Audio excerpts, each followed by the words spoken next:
What's up guys, it's Tom Ainsworth. I'm back with another drum lesson. Hope you're having a great week so far. I thought I'd skip past the B section of grade 1 this week and we're moving straight on to the actual songs that you hear in grade 2. So we're going to start off with number 1, and that's Manny's Blues. Let me know if you do want me to cover the technical exercises in grade 1 at all, because I'm more than happy to go over those, but I thought you'd get more of a benefit from seeing the actual songs because they're the main part of the exam. So we start off here, as you can see, we've got slow blues, and you can see that 60 BPM is very, very slow. That's one beat for every second that you hear, so 60 per minute. You'll also see that we've got a different time signature here. Instead of 4/4 or 3/4, now we've got 12/8. So same thing kind of ruling applies for how to work it out. The top number there is what you're counting to, so we're counting to 12 instead of 4, and the bottom number is the subdivision, so how quickly we're going to be counting. So instead of it being a 4, so quarter notes, we've now got 8, so we've got 12 eighth notes. 1, 2, 3, 4, 5, 6, 7, 8, 9, 10, 11, 12. That's going to be the bar there, kind of a similar speed to that. When you play the click to this tune, if you listen to the music that's just got the click and the backing track, you'll notice you're hearing 4 clicks there, spacing out. So you can sort of feel it as if it's in 4/4, but we're going to then have 3 notes per hit. So if the click's going 1, 2, 3, 4, we want to break that down and subdivide it even further. So we're having those 3/8 notes between it, because 12 divided by 4 is 3. So you've got 1, 2, 2, 2, 3, 3, 2, 3, 4, 2, 3. And that's how you want to be thinking of it. Now if you notice, we've got one bar on its own just in, then the second counting bar, we come in with a pickup. Now a pickup just basically means that we're starting before the actual music. So here we've got a 1 beat pickup. So you see for the start of it, you've got your counting there, you've got the 2 clicks in the first bar, and then you've got 1, 2, 3, and then 4 and That's another way you can count it there. 1 and 2 and 3 and 4 and You notice I get to 12 the same. So for this we're going to be on the 4 and And if you look back at the previous page, you've got your technical exercises. We've got the little grace note just in front of the beat 4 there, and that just means it's going to be a flam. So have a look, just type in YouTube for flams if you're wanting to look at a lesson for that. There's absolutely loads of stuff, but you want to get really comfortable playing a flam there, because it comes up a few times in grade 2. So into the A section, looks quite familiar to some of the other pieces we've done in terms of instrumentation. You see we've got the hi-hats, got the kick drum, and we've also got the snare drum there. But again, just like in Belfast to Peru, we've got that cross stick going there, and that's just marked same on the snare line, but that little X that you see, that's just to say that you're playing it as a cross stick. That sounds like this for anyone that needs reminding.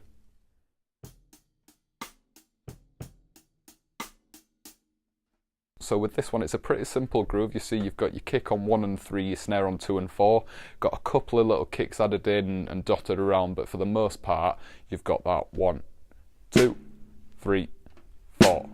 That's going to be your foundation for the whole of the track. So something new to grade 2 is the open hi-hat, and you can see that at the end of bar 2, you see the very last hi-hat note that you've got a little circle just above the note, and then a tie going across to the following bar, and then a little kind of plus sign. And basically every time you see a circle, that means it's open, so kind of O for open. But then when you see that plus, that's closing it. So figure out how you want to relate to that, but every time you see a plus above a hi-hat, that's just meaning you're going to be closing it, and it's very, very rare that you'll see that just on its own. If anything, it'll only ever be after you've seen that little 0 there. And all that means basically is that when you get to that note and you're playing it, the hi-hats want to be open for that, and then when you see the cross, that means you close it. So if you see at the end of bar 2, we're only having an open hi-hat for one note, the very, very last note, so the rest of them still want to be nice and tight. And then same at the start of bar 3, where we've got that plus sign above it, it wants to be closed again. That sounds a little like this.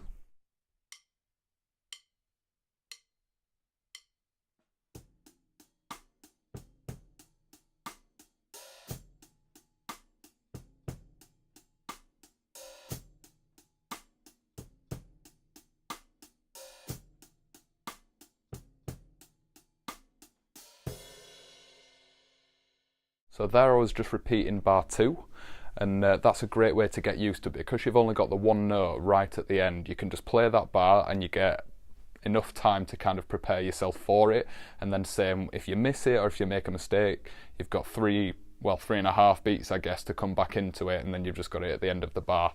So loop that as many times as you need to, because you'll need to get comfortable with opening the hi-hats, lifting your left foot up and then coming down with both of them.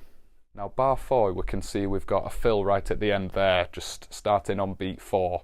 You can also see that open hi-hat note's been shifted from the end of beat 4 to the end of beat 3, so we're still having that open note, and as you can see, the next note, so on beat 4, which is a snare drum with the left hand, that's got the little plus sign above it, so that means we're going to close that hi-hat as we're hitting the snare drum.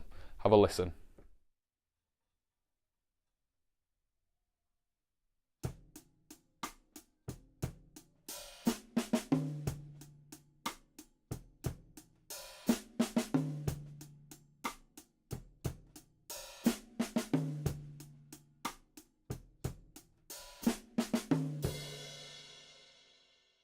Now you'll notice there that I didn't actually put any of the notation in. That's because I want you guys to get the book. If you want to learn from these lessons, it's so much better if you actually have the book rather than trying to learn it by ear, because it'll really help your reading skills. So I'm not going to be putting the notation up in the top corner for these, because I really want you to focus on them, but I'll always mention the bar numbers so you know where I'm talking about. Just like I did in bar 2, you want to be really comfortable just looping that bar so that you can go in and out of that fill, back into the groove. If we look at bar 5 there, we've actually got a crash cymbal going into it, so if you don't want to just practice going straight back onto the hi-hats, put a crash cymbal at the start of each bar after you've done that fill. Remember to close that hi-hat on beat 4 with that left hand, so you've got left foot and left hand coming down at the same time there. So bar 8 kind of gives you a clue. If you look halfway underneath it, it says 2 open snare. And that's just giving you a hint that the rest of the song, or at least the next section, is going to be with an open snare drum. So instead of a cross stick, when we say open, it means that we're not muting it in any way, we're just hitting that note and letting it resonate. Now I've got a bit of dampening on my drum. I've got some moon gel, some little like gummy kind of slabs on it, just to mute some of the overtones. Your snare drum might ring for a long time. That's absolutely fine. Either way, it's just whatever sound you want to achieve with that. I like a nice tight snare drum sound. Just like before, you want to break this bar up into small little chunks because there's a few little parts in it. If you notice the actual groove, we've now got a cross stick on, I guess, the and of 1. So if we're going 1 and ah, we've got it on the and there, that second note in beat 1, so the second note of the bar. So get used to playing that, because it feels a little funky if you've not tried it before, because obviously the rest of the stuff we've been doing so far has just been that backbeat on 2 and 4, just nice and solid. This time we're adding a little bit of syncopation. It can really spice up a groove, give it more life in the music. Now for the fill in this groove, you'll notice again we've got an open hi-hat, but have a look at where the beam's going. It's not going on the very next note, it's actually again on the start of beat 4 there. So with this one, you want to get used to opening that hi-hat and leaving it open until beat 4. Luckily it comes with the left hand again, so we've got left hand and left foot just closing at the same time, or hitting at the same time should I say. But you want to get used to leaving it open. So practice beats 3 and 4 for this separately to doing the groove. It's great to just loop these over and over again. Just beats 3 and 4. I'll do those a few times and then I'll go straight into the whole groove so you can try it the whole of bar 8. Sounds like this.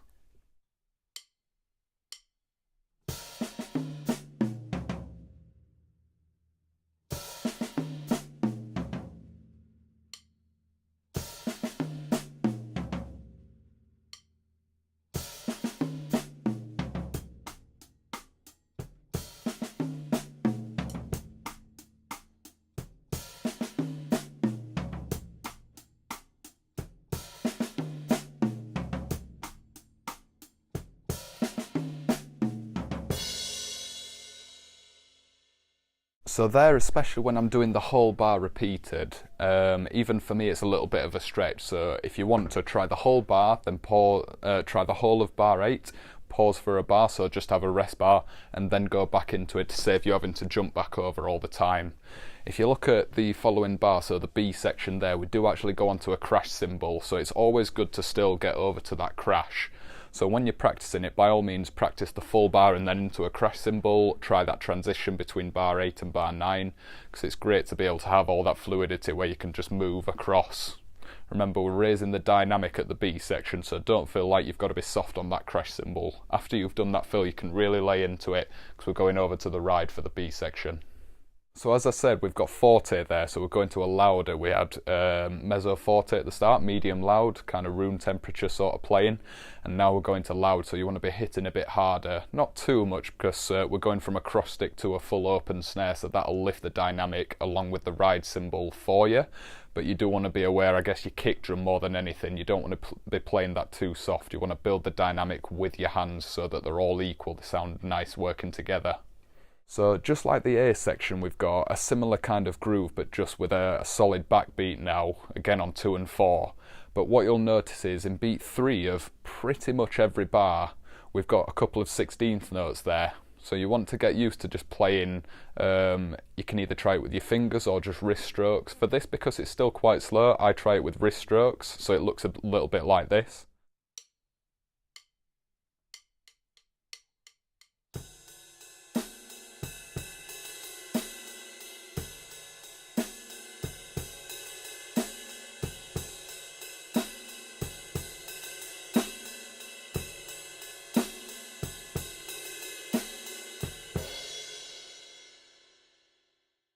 So if you didn't notice there, those 16th notes are the couple of just little, the quick notes that you hear. They're still in time with the rest of it, they're just twice as fast as those 8th notes. So just like with the fills where you've got the 16th notes there that are twice as fast, you're just going to be playing that with one hand. I guess technically you could come across and play it just with your left hand if you're struggling for the speed, but really try and work on that. A great way to work on that is to do it for every single beat rather than just beat 3. So you could try it like this.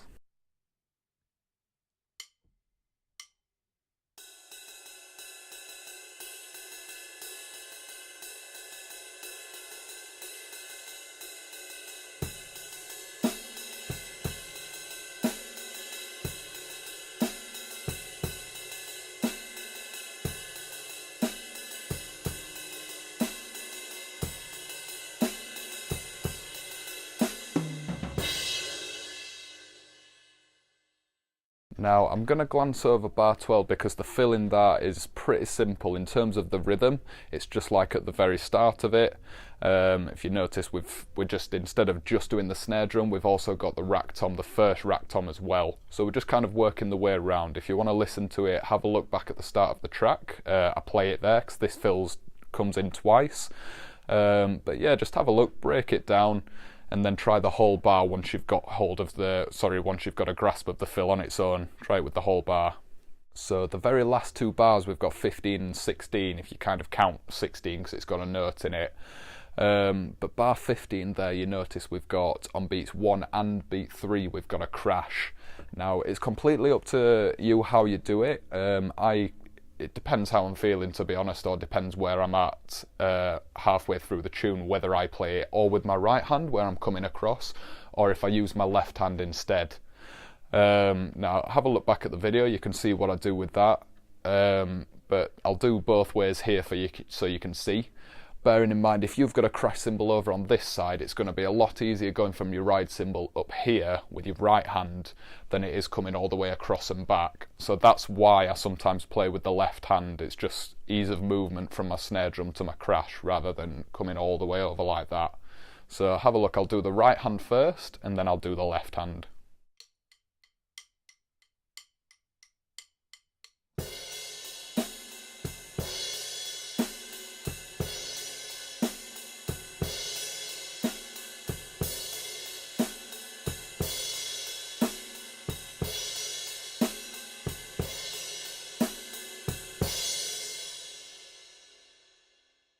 So that's what that looks like. If you are going to be doing it with your left hand, just remember to come off of the ride cymbal with your right, if you are doing the exam anyway. If you're playing with a band or just in a groove on your own, it's absolutely fine to hit a crash cymbal while you're still on another cymbal, be it hi-hats or ride, whichever you want. But for the sake of this, just to make sure you don't drop any marks or anything, just remember that when you hit that crash cymbal, that's the only note that you're going to be playing apart from the kick. So come off of the ride cymbal for a beat, then back down. So it's going to be like 1 and 2 and 3 and 4 and if you want to practice that movement. So that's the end of Manny's Blues then, guys. Thanks a lot for watching. If you do need any further help with this, by all means get in touch with me. You can book a drum lesson or write a comment if you're worried about a certain section. Maybe I can write something to help you out with it. By all means post a video and send it to me. I can check back on it, see how you're doing, give you a couple of little tips. Don't forget to like, comment and subscribe. I really appreciate all the support and everything, guys. I try and get new videos out every Tuesday, so stay tuned for those. Subscribe to get notifications for that. See me on Instagram, Facebook, book a lesson if you're in the London area. I teach at Pirate Studios in Earlsfield. Check out the description, you can get a £10 code off of that, and that's anywhere in the UK, not just a London studio. As always, I hope you have a great week, guys. Thanks a lot for watching. My name's Tom Ainsworth, and I'll see you later.